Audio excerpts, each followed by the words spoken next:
Assalamualaikum warahmatullahi wabarakatuh. Selamat Bapak Ibu, selamat Hari Guru, semangat untuk mengabdi di Pondok Pesantren Syarif selalu, semoga dalam lindungan Allah Subhanahu wa taala. Alhamdulillah wa syukurillah di pagi yang penuh berkah ini diberikan kesehatan dari Allah Subhanahu wa taala sehingga kita bisa bersama-sama hadir dalam rangka memperingati Hari Guru Nasional bertepatan dengan hari Selasa 25 November 2025 bersama pemateri kita Bapak Dr. Hajir MSI yang tinggal menghitung hari lagi beliau akan dinobatkan sebagai guru besar seorang profesor di Universitas Islam Rinsi Samarinda. Tepuk tangan buat beliau dulu.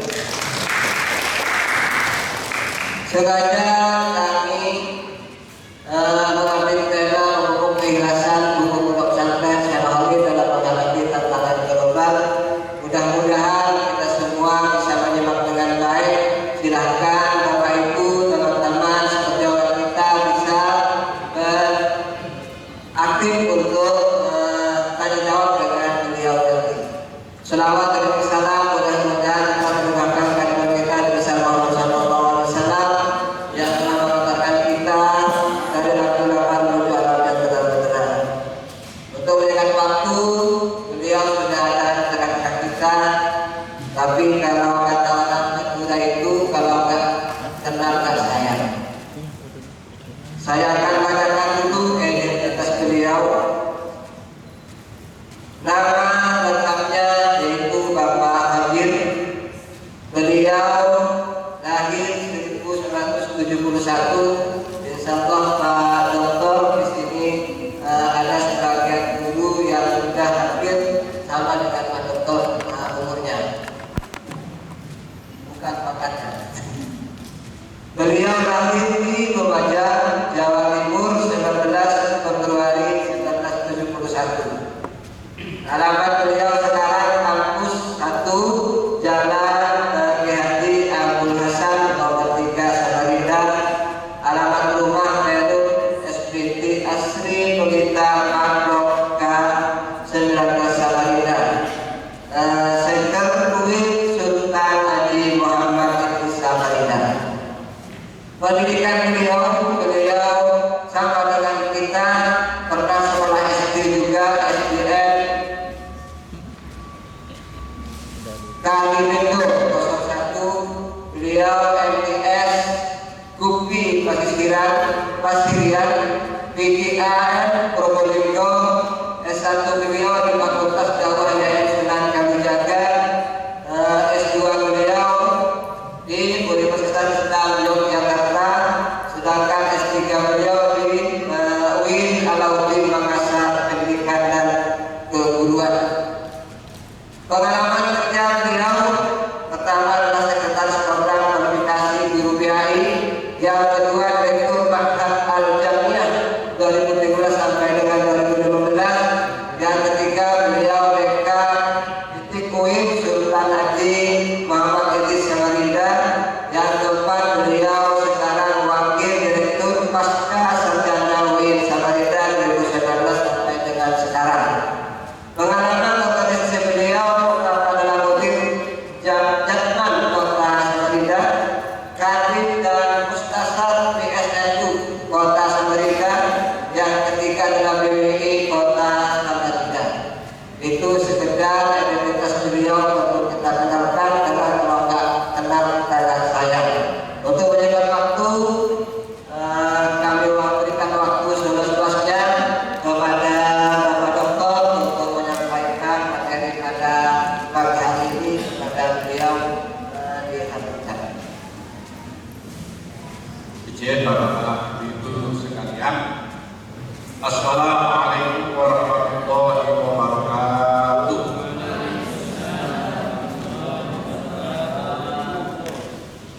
Alhamdulillah rabbil alamin, wassalatu wassalamu ala asyrofil anbiya'i wal mursalin sayyidina maulana Muhammadin wa ala alihi wa sahbihi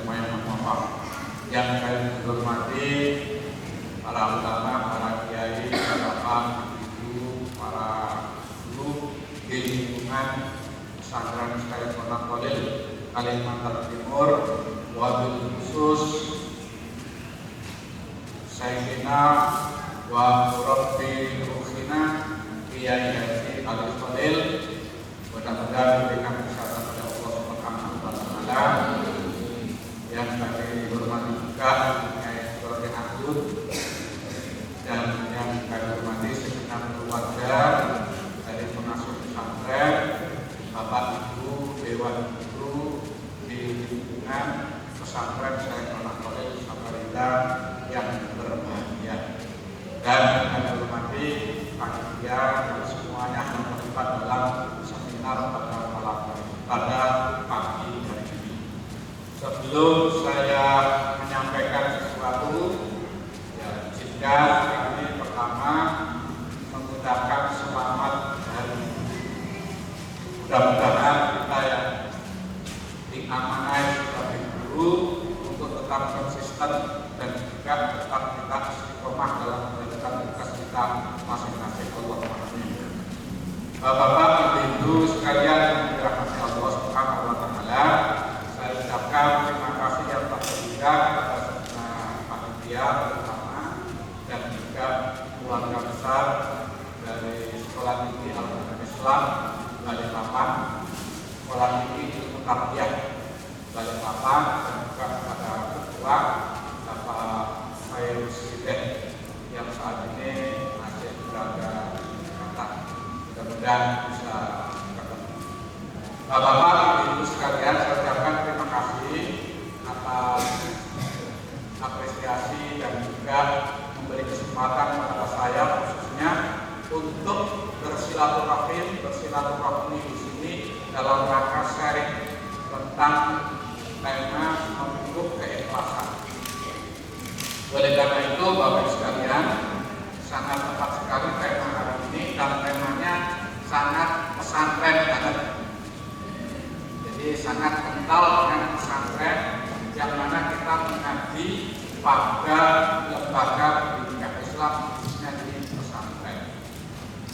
Bapak Ibu sekalian, para peserta semua yang dirahmati Allah Subhanahu wa Ta'ala, yang ingin saya sampaikan pertama, kita harus bersyukur ditakdirkan oleh Allah Subhanahu wa Ta'ala sebagai seorang guru.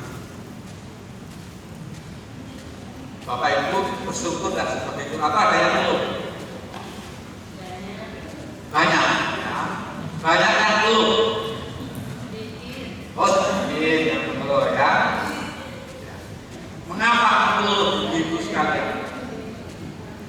Mengapa belum? Capek, lama lagi Ibu sekalian ya? Ya, baik, itu variasi. Tapi apapun profesi, ya terutama kita itu adalah harus kita syukuri. Quran menyampaikan kepada kita, lain syakartum la azidannakum wa lain kafartum inna adzabi lasyadid. Lain syakartum, jika kalian semuanya bersyukur, la azidannakum. Jadi mohon maaf, yang perlu menggerutu itu kurang syukur. Akhirnya melaksanakan tugas itu kurang enjoy. Kalau bersyukur la azidannakum, akan ditambah oleh Allah Subhanahu wa Ta'ala. Walain kafartum, ini sedikit pengajian majelis taklim. Ya, temanya kan memupuk keikhlasan di era global. La azidannakum, sungguh kami tambah. La azidannakum, niscaya akan kami tambahkan. Saya sambil berdiri dulu sebentar, sekalian maaf, aku dapat Pak. Jadi kenapa ini demikian? Kita harus bersyukur. Hidup seorang guru itu penuh dengan keberkahan. Kenapa senyap sekali? Berarti belum merasakan berkah. Hidup guru itu penuh dengan berkah.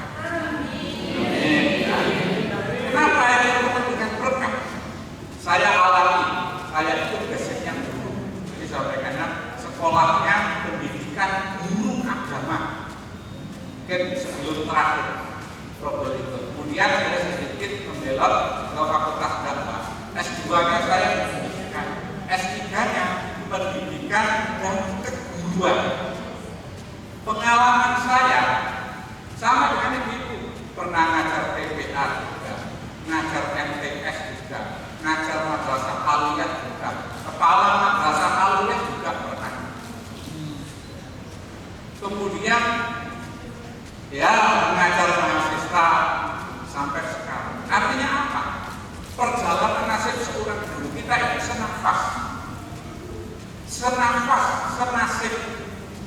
Kalau ibu misalkan dibayar Rp300 dalam 1 bulan, saya pernah dibayar 15.000 dalam 1 bulan. Sama, tapi kita bersyukur menjadi. Kenapa itu harus bersyukur di samping yang lain-lain? Pertama, hidup guru itu berkah. Hidup guru itu serba cukup. Cukup apa? Cukup beli rumah. Ya, kalau masih kontrak cukup bayar kontrakan. Cukup menyekolahkan untuk anak. Ya, ya. Masalah caranya dengan Allah bisa tapi cukup. Cukup untuk biaya pendidikan anak. Cukup untuk beli kendaraan. Yang lebih cukup beli untuk kampingan. Cukup beli untuk bukan serba cukup semua. Ya nggak kurang, ya nggak lebih. Hidup guru itu selalu pertama. Saya tidak yakin kalau Bapak Ibu kita sebagai guru bangun jam pagi-pagi setelah subuh. Bisa jadi bangkok, maaf bahasa saya, bisa jadi bangkok. Hidup guru itu tertata, terstruktur. Itulah hidup itu menjadi berkah. Kenapa? Karena hidup tertata, terstruktur. Pagi-pagi jam 7 sudah harus siap mempersiapkan pergerakan sekolah. Nawaitu niat untuk menyebarkan ilmu, niat untuk ibadah. Kemudian apa lagi? Bahwa hidup seorang guru itu lebih banyak, mohon maaf, kegiatan-kegiatan yang positif. Kalau bapak-bapak, para guru, para ulama, para kiai di Panjang ini pagi itu mengajar. Kalau Jumat itu kitabullah, roti, sore majelis taklim. Jadi tidak sempat bapak-bapak guru memikirkan hal-hal yang negatif, apalagi selingkuh dan lain sebagainya. Tidak sempat, kecuali oknum. Ya. Secara umum tidak sempat. Kenapa? Kegiatannya baik-baik terus. Pagi mengajar anak-anak, mengajar ngaji, ngajar belajar ngaji, Fatihah, ngajar sholat dan lain-lain sebagainya. Baca kitab. Jadi kegiatan yang positif. Pagi-pagi sudah berangkat berdua, entah itu ngayuh sepeda, entah itu pakai motor, entah pakai mobil, berangkat bersama-sama mengajarkan hal-hal yang positif, sehingga itu akan menjadi tertata baik. Suaminya, istrinya cuma satu,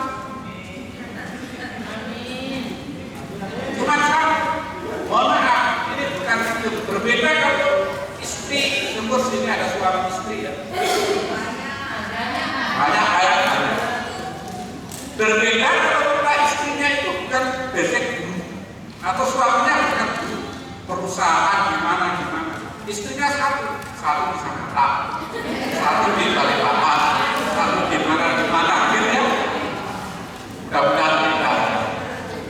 Tapi kalau guru berangkat sama-sama, ngajar, pulang sama-sama, di rumah bersama, dan semuanya bersama-sama.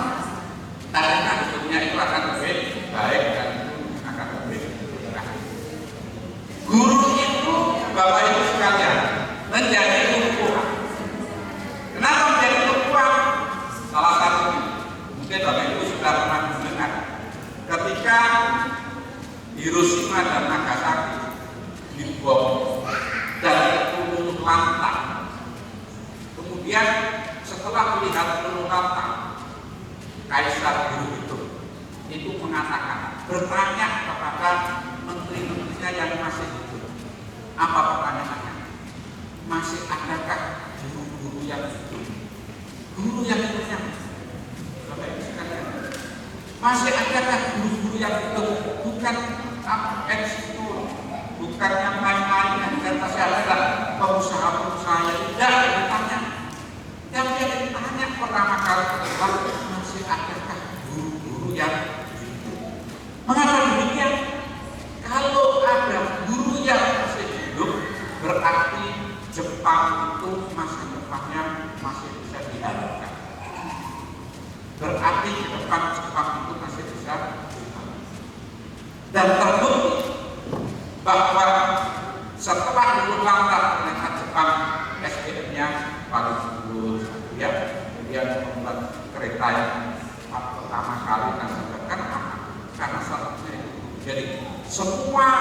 orang sukses di dunia ini hampir semuanya itu adalah merupakan sentuhan dan enggak bangga Bapak Ibu sekalian.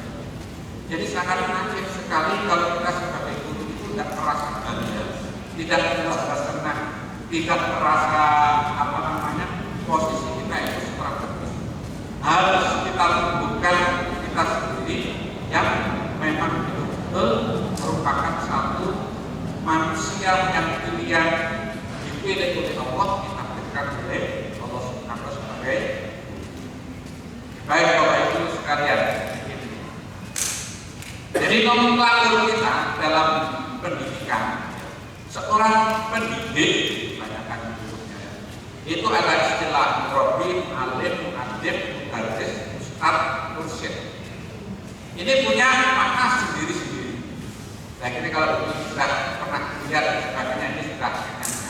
Yang jelas ini ada perbedaan. Bapak Ibu yang ada di asrama atau membina itu lebih kepada murabi, robbi. Jadi kalau kita berdoa, kama robbaya rasulullah, itu artinya robba itu mendidik, mendidik tapi memelihara, mengasuh, memelihara, mengasuh. Lebih aspek pada kasih sayang. Bahkan kalau program pesantren itu mengatakan anak sakit, nunggui anak yang sakit, itu murabi. Kalau mu'allim itu transfer of knowledge, mengajarkan ilmu, memberikan ilmu. Kemudian kalau adil itu adalah transfer value. Kemudian kalau dari status itu sebetulnya istilah yang baru datang ke Indonesia. Kalau mursyid itu lain lagi. Mursyid itu khusus di majelis-majelis thariqah itu disebut dengan mursyid. Meskipun guru dan lain sebagainya, tapi tidak semua orang disebut sebagai mursyid karena harus mempunyai silsilah yang mutasil dengan gurunya. Sanadnya itu harus nyambung dengan gurunya. Ini istilah. Adapun istilah guru itu adalah istilah yang dipilih di Indonesia untuk menunjukkan orang yang mendidik, memberikan ilmu, mendidik dan sebagainya. Dan ini distingsinya Bapak Ibu sekalian. Kita yang sebagai guru tidak fokus hanya transfer knowledge-nya, tapi juga transfer value, nilai, mengajarkan akhlak, mengajarkan perilaku dan sebagainya. Kalau kita sebagai guru cuma ngajar ilmu, kalau ada anak rame, kalau ada anak main HP sendiri, gitu ya. Kalau ada anak itu tidak perhatikan, itu betul. Kalau mindset kita itu adalah hanya alim, transfer knowledge. Tapi kalau sekaligus sebagai update, transfer value, tentu kita akan tegur, mohon maaf, jangan main HP sendiri. Mohon maaf, jangan buruk sendiri. Tolong perhatikan itu ya. Itu berarti apa? Mendidik sikap, mendidik perilaku kepada putra kita, anak-anak kita. Oke, lanjut. Ini Bapak Ibu sekalian, posisi strategis pendidik. Coba perhatikan. Saya kutip dari Hasan Kasmi. Hasan, tinta ulama lebih berharga daripada darah sembahyang.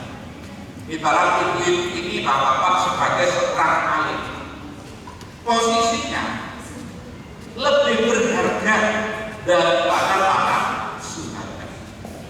Mengapa demikian? Ya kan kita setiap hari mengajarkan kebaikan. Jadi kita itu anggap saja sebagai seorang yang alim.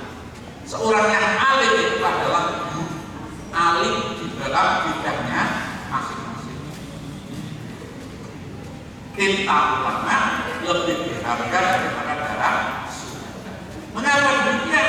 Kita selalu mengajarkan kebaikan, selalu mengajarkan kebajikan, selalu memberikan sesuatu yang baik, sikap, pengetahuan, keterampilan kepada putra-putri anak-anak didik kita semuanya.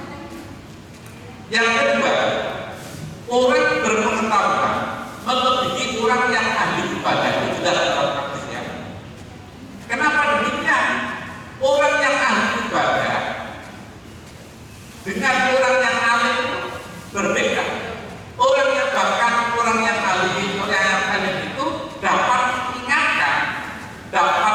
memberitahu ketika orang ibadah ini ibadahnya salah.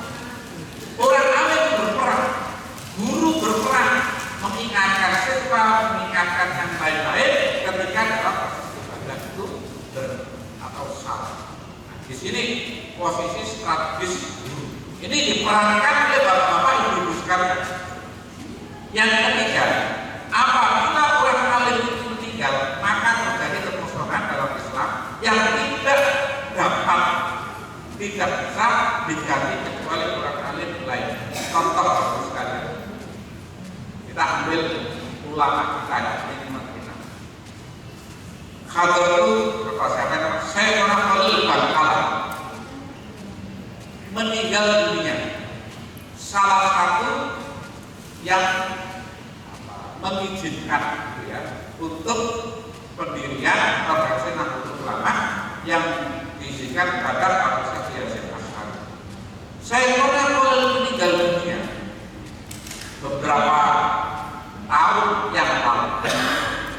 Pengganti atau bahkan ulama yang selevel itu lebih ada yang selevel di Madura, Bangkalan dan bahkan secara nasional yang selevel dengan Syekh Muhammad itu tidak ada. Hadratus Syekh Yasin Asy'ari yang juga murid Syekh Muhammad meninggal dunia sebagai pendiri NU tidak ada atau bukan ulama yang selevel. Bahkan bilang di Nahdlatul Ulama Syekh Muhammad Hadratus Syekh itu hanya diberikan kepada Yasin Asy'ari, tidak dimiliki oleh Islam setelahnya. Dulu sekumpul Yazid Zaidin yang terkenal dengan guru sekumpul yang meninggal, bahkan orang mungkin apa itu familiar daripada saya, majelisnya yang mengganti belum ada yang benar. Padahal pakai yang meninggal, Abu Zuhdi dan lain-lain sebagainya, yang memimpin majelis taklimnya di bawah itu belum ada yang menggantikan posisinya sampai ke sini. Bapak itu bisa cek ya, di keagamaan Badan. Tidak ada satupun ulama yang mengganti ketika posisinya sudah meninggal, termasuk ulama-ulama yang lain. Berbeda dengan jabatan publik politik sekarang 2020 Prabowo itu di bawahnya sudah ada yang ngantri, ya Pak ya. Presiden tidak ada yang ngantri, ya ngantrinya itu dengan cara-cara ya ada yang halus, ada cara-cara yang kasar, berusaha untuk menggoyang-goyang biar jatuh di tengah jalan.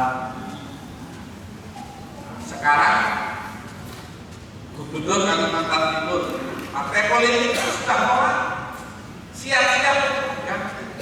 Inilah bedanya jabatan publik, kemudian guru, ulama, kiai, bapak-bapak ibu sekalian. Ini yang notabene sebagai seorang alim memposisikan yang berbeda. Jadi kita ini pekerjaan yang bukan ngomong-ngomong, Pak. Bukan pekerjaan yang ecek-ecek, bukan pekerjaan yang kacangan, bukan pekerjaan yang recehan. Tapi kita itu adalah pekerjaan yang sangat mulia di hadapan Allah Subhanahu wa Ta'ala dan juga di depan masyarakat. Coba di depan masyarakat apa itu seperti ini? Ya, ini pengalaman pribadi. Mungkin sama saya. Kalau predikat di masyarakat, apapun kegiatan masyarakat, Pak Guru, tolong ini baca kita, ulang tahun baca kita, ada ulang pekan baca kita, selama tidak ada baca, pulangnya kalau yang lain-lain berkata cuma satu kotak, guru yang baca itu berkatnya tidak 2 kotak, 4 berkah dari itu, berkah. Bapak Ibu itu sering terjadi ya,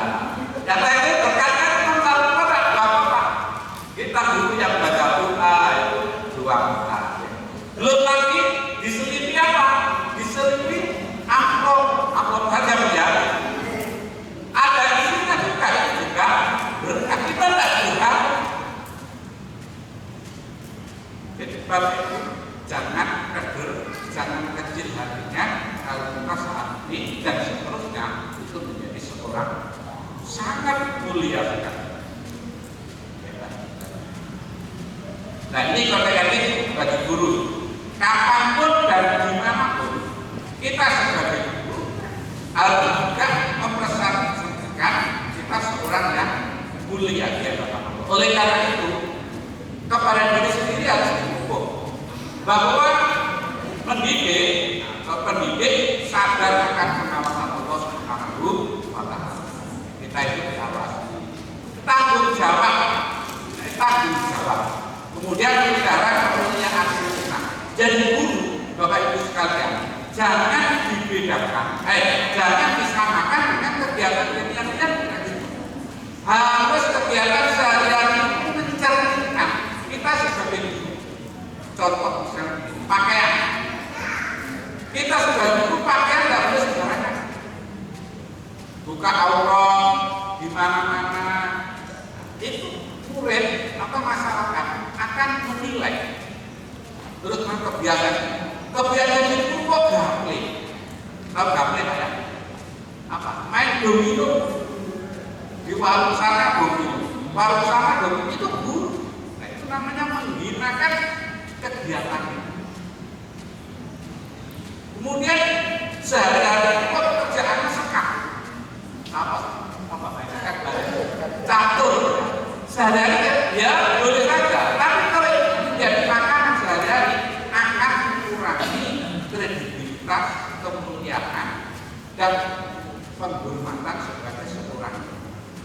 Ya tidak hanya bapak-bapak, itu begitu pekerjaan-pekerjaan yang lain, rumpi dan lain-lain sebagainya. Itu harus dijaga kemuliaan guru.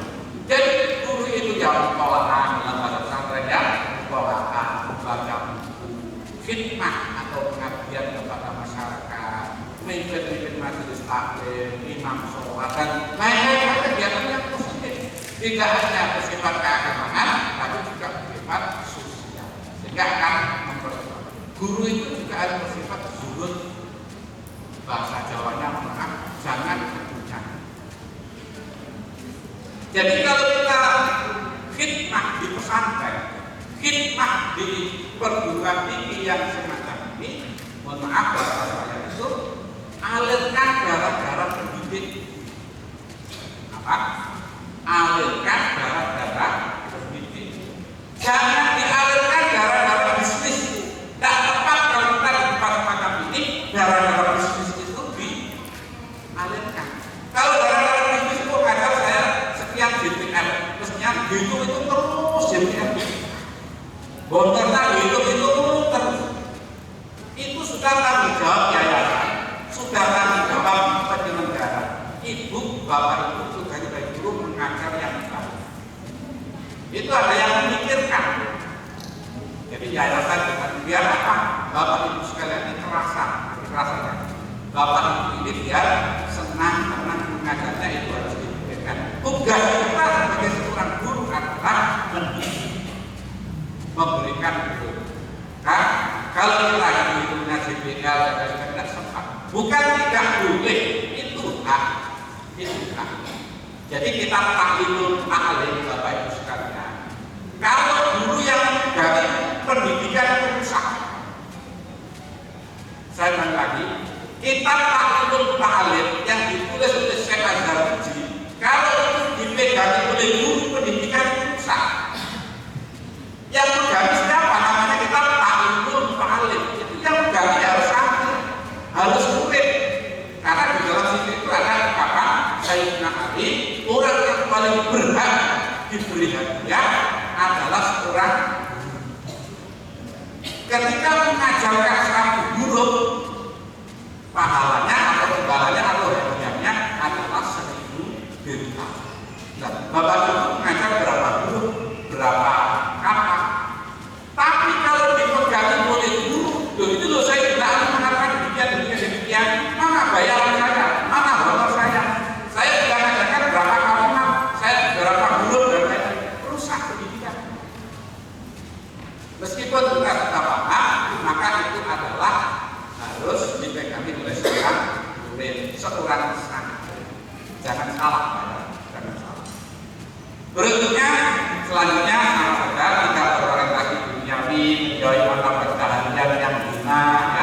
sudah tahu sendiri, rajin maka hal yang disenangkan, ya, romantis.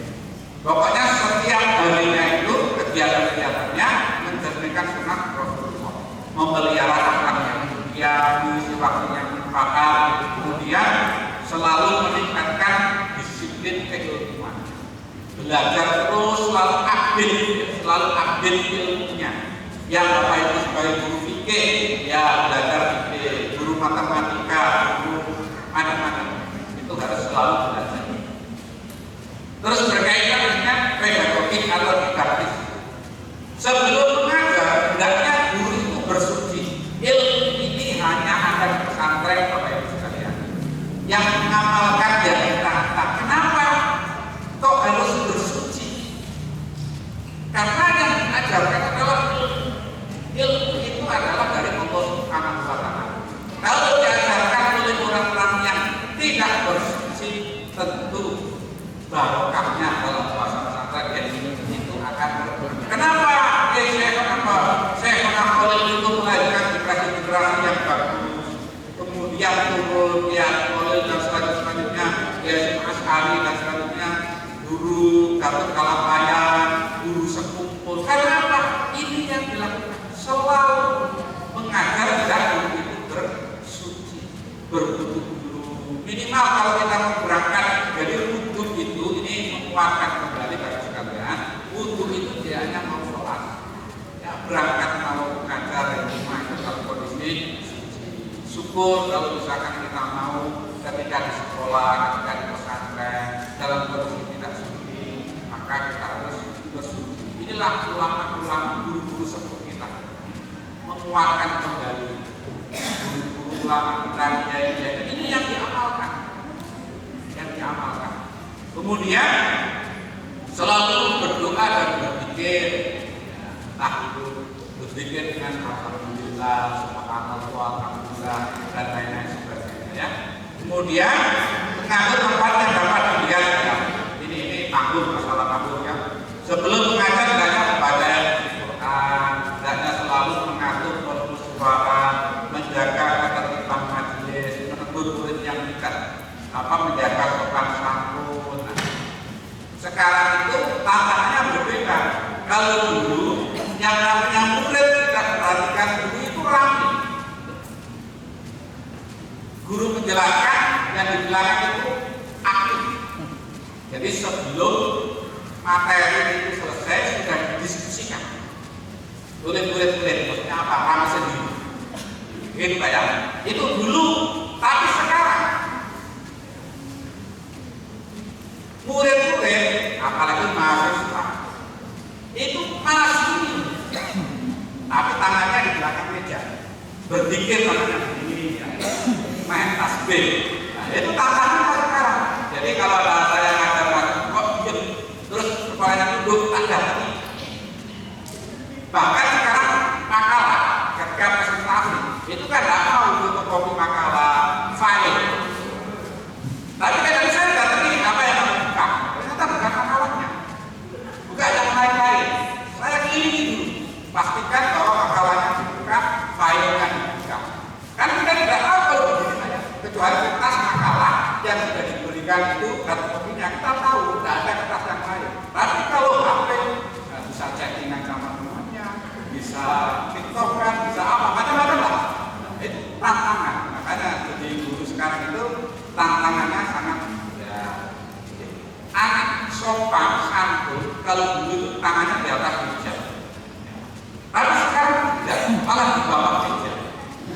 Kalau dulu di atas meja itu santun sekali ya. Zaman kita tuh Pak Zaini waktu SD, Pak Bapak semuanya. Sekarang berbeda.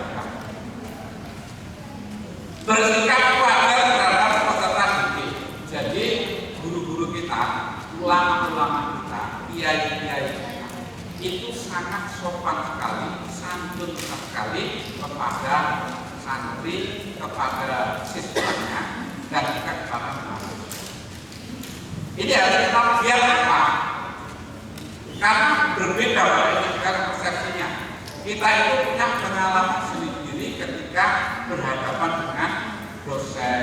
Mungkin yang kuliah, oh saya pernah dengan dosen ini dimarah-marahin terus, filenya akhirnya tidak bagus. Oh, saya dengan guru ini dan lain sebagainya. Saya pada keadaan pengalaman pribadi TK itu hanya pernah saya ketika jalan, itu TK ya, ketika jalan setelah baris atau apa kayak gitu ya.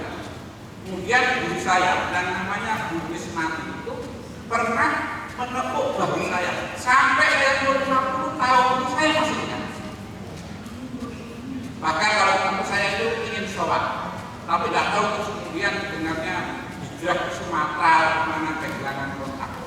Itu sampai sekarang saya itu hanya gara-gara karena apa?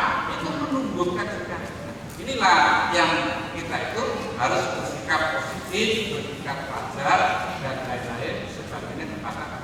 Jadi timbulkan kesan yang baik, timbulkan kesan yang positif. Jangan berbuat sesuatu yang menimbulkan kesan negatif. Terus kemudian Bapak Ibu sekalian, masih dalam konteks ini tidak mengasuh materi yang di luar keahliannya dan juga mengakhiri dengan melarang visual dan sebagainya. Artinya begini Bapak Ibu sekalian, jadi guru itu harus mempunyai kesan yang positif kepada siswa-siswinya karena ini sangat berpengaruh. Termasuk begini sekarang itu, mudah-mudahan kita mengajarkan ilmu yang di luar kemampuan siswanya. Kan hadis itu mengatakan begini, khalidun nasa ala qadri lihin, berbicara kepada manusia sesuai dengan kadar intelektualitas. Nah, kadang-kadang guru itu maaf itu umum, bahasa Jawa itu umum. Umum itu apa? Memamerkan ilmunya. Bahasanya is semuanya istilah Inggris. Padahal itu dia sudah begini. Itu namanya guru tidak tahu. Iya, dikira hebat, dikira apa itu ya pokoknya hebat. Padahal itu tidak ngerti, padahal tidak tahu. Itu termasuk hal-hal yang perlu diperhatikan. Berkaitan dengan proses tadi.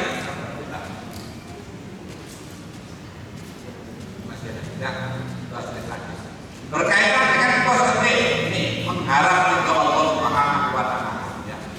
Jadi mengajar kita itu level yang tertinggi kegiatan apapun adalah mengharap ridho Allah. Ridho Allah. Jadi kalau kita belajar taklim, pertama yang tertinggi niat itu adalah ridho Allah. Kita mengajar berangkat dari rumah juga liridho lagi. Ya kayak orang-orang tasawuf gitu ya. Orang-orang tarekat itu mesti bikinnya salah satunya ilahi anta maksudi waridho kamat kubi ini maaf kata kawamak bifal. Itu yang selalu dikirakan. Jadi ridho Allah yang dicapai. Kalau level kita itu niatnya ridho Allah, ikhlas hanya untuk Allah, maka yang lain-lain ikut. Tapi kalau kita itu niatnya, secara segalanya. Tapi kalau niatnya itu kepingin dipuji kepala sekolah, kepingin dipuji pengasuh, kepingin dipuji oleh teman-teman, dapatnya dipuji kepala sekolah. Tapi tidak sampai level ridhoillah atau niat ikhlas kepada Allah Subhanahu wa taala. Tapi kalau kita niatnya ikhlas dari awal, tentu ke bawahnya ikut. Kalau kerjanya bagus, ya dipuji pengasuh dia, dipuji kepala sekolah dia, dipuji sama guru dia, karena ikhlas. Dan kalau tidak ikhlas, tidak aneh-aneh. Mohon maaf apa bahasanya. Ya sikapnya ada kadang-kadang tulus, alamnya natural. Tidak menolak murid yang tidak tulus, misalkan ya. Kita itu kepinginnya ngajari murid yang pintar-pintar semuanya. Di Islam tidak begitu. Siapapun yang mau belajar, maka kita harus beri. Oleh karena itu perlulah kita itu menempatkan, mencintai peserta didik. Kalau kita itu cinta, Bapak Ibu sekalian, mungkin ada anak yang kecil sekali, bahasa ini kecil ya, kecil sekali. Anak yang kecil dalam perspektif psikologi itu belum tentu karakternya kecil pula. Kadang-kadang ingin diperhatikan ibunya. Kadang-kadang memang itu tidak mendapatkan sempurna. Jadi beda dengan anak ketika kita itu mendekati. Kalau mendekati itu diajak ngobrol, maka insya Allah anak itu tidak akan bertindak di luar skenario pembelajaran. Karena benar, kalau kita punya hubungan emosional dan relationship yang bagus, maka pasti anak-anak didik kita itu akan dalam bahasa kita itu adalah penganut, ya, nurut, kemudian bisa dikondisikan sehingga pengelolaan kelas itu akan berhasil, selalu motivasi dan terus bahasanya yang mudah, adil, benar-benar didik, membantu kemasyarakatan, selalu memantau perkembangan peserta didik. Ini berkaitan dengan peserta didik, ini bisa dikembangkan. Ini yang terakhir saya kira, membangun keikhlasan dalam berdedikasi di era tantangan global. Pertama, yang penting dalam mengajar. Ini mutlak Bapak. Oleh karena itu dalam bahasa Arab ada istilah tasbihun niyah kullah ini. Perbaharuilah niatmu pada setiap saat. Mungkin dari kata dan niat mau berangkat ke Sayyidina Khalil mencari ridha Allah, mendapat ridha Allah yang mengajar dan sebagainya. Tapi ketika di tengah jalan ada terbesit niat-niat yang kurang baik. Saya kalau melakukan ini, kepala sekolah akan menggantikan saya, kepala madrasah akan. Dan itu kan sudah besar ya. Dan setiap hari dia kan selalu begitu. Pak, saya posting, dia tahu saya ini kegiatan di sini. Setiap kegiatan di jalan di posting, mau berangkat rumah di posting, mandi di posting, nyambut transi aja di posting. Jadi bedakan, kita polisi di tengah jalan ini itu bukan rangka tidak, tapi dalam rangka adalah laporan. Memang sekarang tidak bisa dipisahkan, harus laporan. Ini dibedakan, tahu niatnya ya. Bapak itu mengajar, mana mungkin mengajar di saya di mana-mana, foto, di posting, di upload dan lain sebagainya. Tapi yang penting dijaga adalah hati. Jangan sampai hati itu niatnya hanya sebatas postingan, tapi harus sampai kepada ridha Allah Subhanahu wa ta'ala. Menunjukkan rasa tanggung jawab moral. Ini kalau kita mau menjaga keikhlasan, menjaga tanggung jawab moral. Mengapa demikian? Jadi Bapak Ibu sekalian, ini tolong dicatatkan, ini penting dicatat dari kalau tidak salah Profesor Mas Guru itu menyampaikan.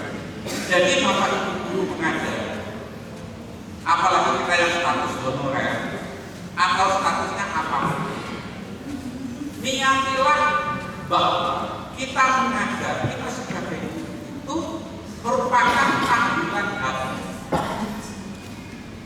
Sebagai guru itu merupakan panggilan hati, bukan karena tidak ada pekerjaan yang lain. Kalau kita sebagai guru, wah nyari pekerjaan susah, mau apa ini sekolah adalah desainable kayaknya gampang, itu niatnya sangat mudah.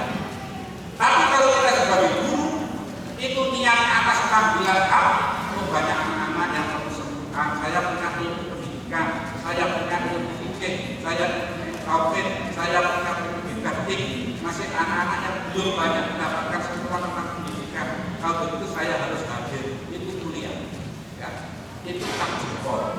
Tapi kalau niatnya karena tidak ada pekerjaan yang lain, itu tak jempil. Oke Pak ya, mohon maaf ini harus doktrin, saya bilang harus doktrin. Jadi mengajar bukan karena tidak ada pekerjaan yang lain, tapi karena atas panggilan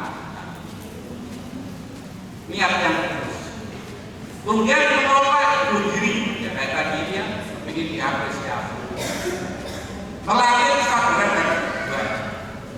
Jadi guru Bapak Ibu sekalian harus punya usus panjang, lapang dada, dengan gaji 200-300 ribu rupiah setiap bulan, itu pun satu semester baru cair, gitu ya. Kemudian yang lain-lain. Sementara kalau kita datang ke kelas mengajar kelas, maaf saya meskipun dosen pernah mengajar kelas 1 SD, itu tidak sukses. Ramenya bukan karena ya saya ketika mendapat kedua kamu saya mengajar SD kelas 4, itu ramenya tidak karena. Kemudian ini guru-guru saya juga mendampingi SD kelas 3 tahun, itu isinya apa?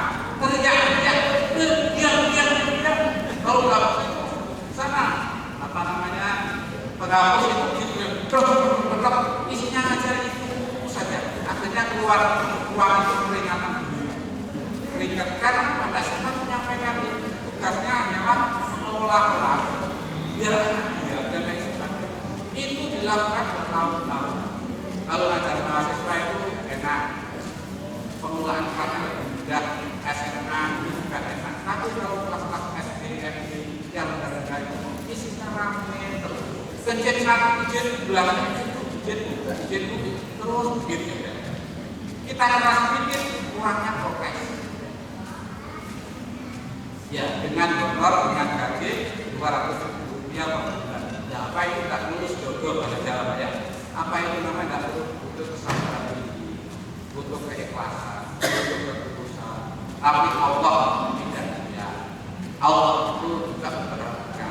Jadi kesabaran ketulusan itu suatu saat akan diberikan kebaikan dari Allah Subhanahu wa Ta'ala. Ya, dia harus sabar. Terus teguh artinya menunjukkan sikap syukur. Jadi pertama ya, kita harus syukur sebagai guru, harus bersabar karena itu akan merupakan. Terus menghadirkan dimensi spiritual. Bagaimana menghadirkan dimensi spiritual pada saat mengajar? Meskipun Bapak Ibu guru sekalian, guru matematika, guru fisika, guru biologi, tanah surya, bukan tidak mustahil kita itu menghadirkan dimensi spiritual. Kan dalam kurikulum 13 ada sikap spiritual, ya. Ada pengetahuan, ada keterampilan. Hadirkan kita pertama baru berdoa, mengaitkan ayat-ayat fenomena alam yang kita hidup materi kita dengan kebesaran Allah Subhanahu wa Ta'ala. Sehingga apa? Pembelajaran itu tidak kering dari anak. Dan sekali lagi, putra putri kita, anak didik kita bukan sebagai objek penilaian. Ini yang membedakan kita guru di lembaga pendidikan pesantren dengan guru yang di tetangga sebelah. Kalau di tetangga sebelah lebih banyak siswa itu dijadikan objek penilaian. Kan mengerjakan ini gunanya 8 dapat 8. Kamu ini rame semuanya itu saja. Tapi kita adalah menghadirkan dimensi-dimensi spiritual dan kita nanti kita ajak bersama-sama sehingga kita semata-mata menjadi objek penilaian. Putra putri kita nanti kita ajak komunikasi sehingga menjadi subjek. Kemudian bangun empati kepada siswa. Itu di penjelasannya bangun empati, peduli. Kadang kita itu disiplin, bagus, tapi kadang-kadang tidak mau empati. Contoh begini, kita guru biasanya ada yang praktis sekali ya, datang tepat waktu. Pokoknya siswa harus jam 7, sekian sudah harus ke kelas, tidak boleh ada yang terlambat. Ketika ada yang terlambat, kemudian apa ungkapan dari guru? Silakan pintunya ditutup dari depan. Apa artinya? Ya, ada yang terlambat, gurunya ngomong, silakan pintunya ditutup dari depan. Sumpah, tidak boleh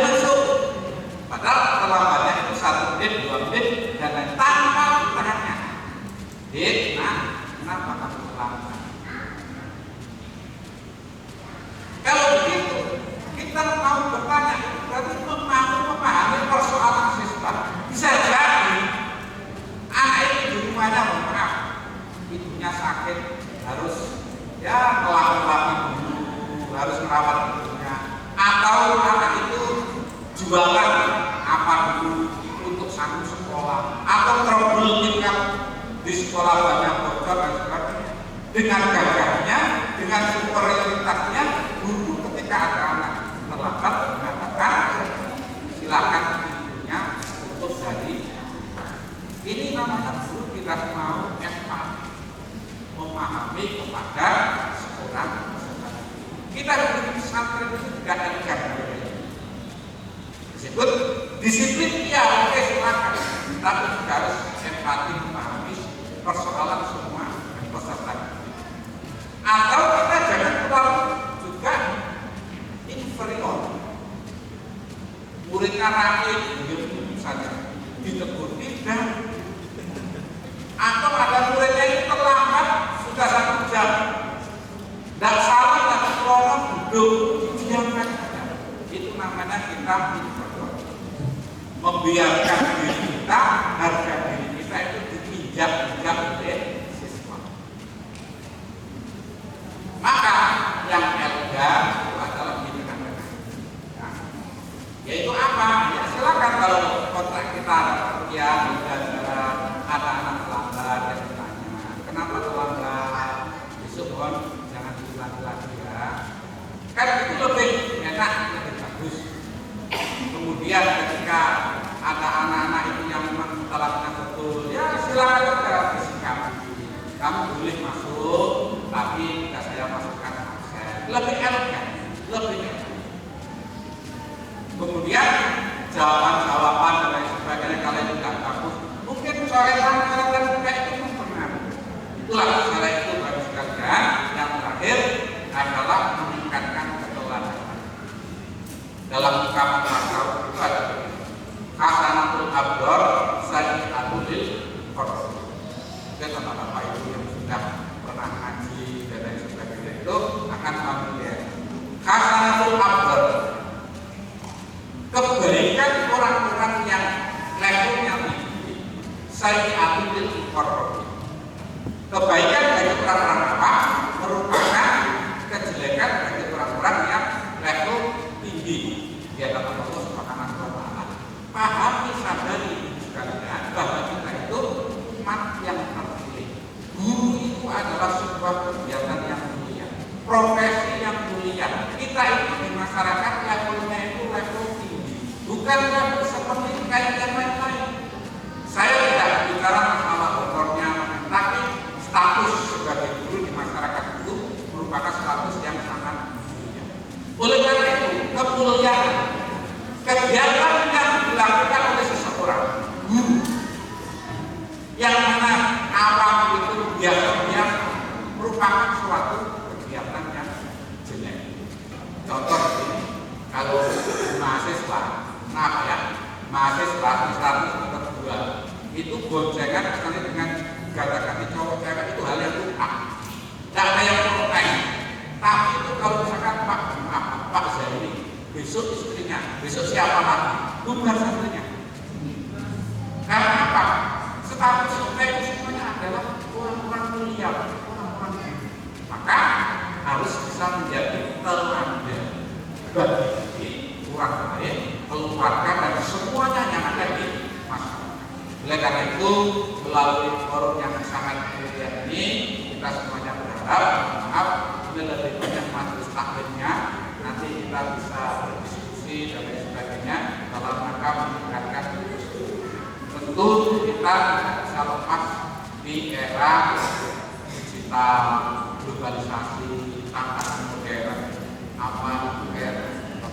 revolusi industri, era society, apapun namanya, yang namanya kita sebagai teladan milenial yang bagus itu akan selalu tetap kita kedepankan dalam menjalankan tugas.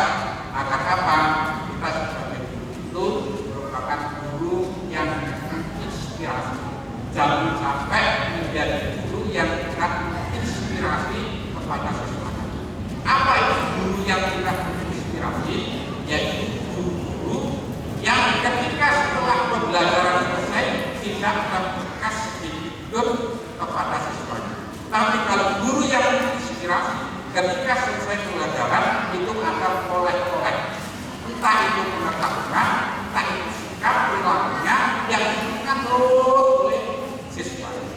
Demikian sementara untuk sharing kami kembalikan kepada moderator. Allah akan